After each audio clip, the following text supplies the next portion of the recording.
But looking at US expectations, a lot of this might be a loss of demand. But what about on the production side where we're looking at, not hitting the panic button when it comes to planting yet, but it has been slow in a lot of areas and wet in a lot of areas. At what point does that start to impact what these ending stocks numbers might look like for this coming year? Yeah, so if you're a US producer of corn especially, and you're sitting there and you have to feel pretty good to see a 181 national average corn yield and then only a 2.1 or well 2.102, so just a little over 2.1 billion bushel carryout, right?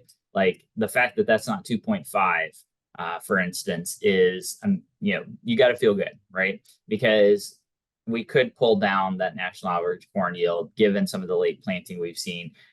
Just here this last week, we have just under 50% of the corn crop planted, 49%. That's up from 36% last week. And then on average, it's down from 54%.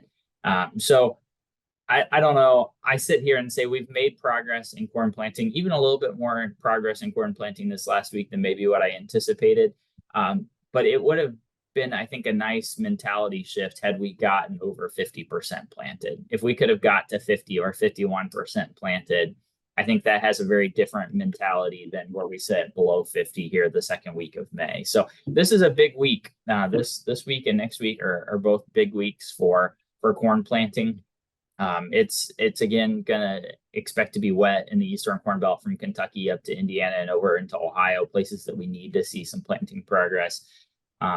So we're gonna have a portion, probably a larger than average portion of the corn crop that's planted late. Of course, that is known to have a yield drag for the national average yield.